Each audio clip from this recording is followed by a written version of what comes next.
இப்ப கல்யாணம் பண்றத நான் தப்புன்னு சொல்லல, ஆனா அந்த ஸ்டேட்மெண்ட் தப்பு.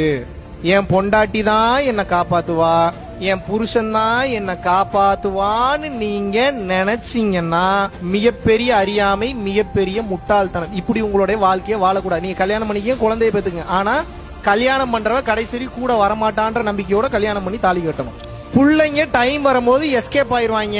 அவங்களும் இப்படித்தான், இந்த படைப்பு இப்படித்தான். இந்த புள்ளைங்க எனக்கானது இல்லன்றத உணர்ந்து குழந்தை குட்டியை பெத்துக்கணும். இந்த புள்ளைங்களுக்கு சேர்த்து வைக்கிற சொத்துனால இந்த புள்ளைங்க நாளை பின்ன என்ன நல்லா பார்த்துப்பான்னு நான் நினைச்சேன்னா அது என் முட்டாள்தனம், அது என் அறியாமை. அவனுக்கு என்ன விதி எழுதப்பட்டிருக்குன்னு தெரியல, எனக்கு அந்த அறிவு எனக்கு கிடையாதுன்றத புரிஞ்சு சொத்து சேர்த்து வைங்க. அவன் மொத்தத்தை எடுத்துட்டு போனாலும் வலிக்காது உங்களுக்கு. இப்ப பிரச்சனை என்னன்னா, நீங்க பண்ற ஒவ்வொன்றுக்கு பின்னாடி ஒவ்வொரு எதிர்பார்ப்பு இருக்கு. ஏன் கல்யாணம் பண்ணிக்கிறீங்க? ஏன்னா அவர் என்னைய நல்லா பார்த்துப்பாரு, 3 வேளை சோறு போடுவாரு. வலிக்கும். நாளை பின்ன ஏதாவது மாறு, எப்படி நாளைக்கு என்ன சீன் எழுதிருக்குன்னு உங்களுக்கு எப்படி தெரியும்? ஒவ்வொரு சீனு நடந்துகிட்டு இருக்கு.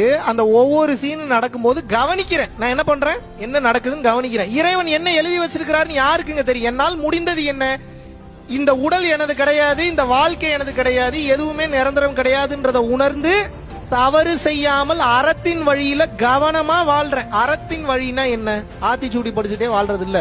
பிற உயிர்களை சந்தோஷப்படுத்துவதற்காக நீங்கள் செய்யக்கூடிய நல்ல விஷயங்கள் இருக்கு, பெயர் அறம்ங்க. அவ்வளவுதாங்க.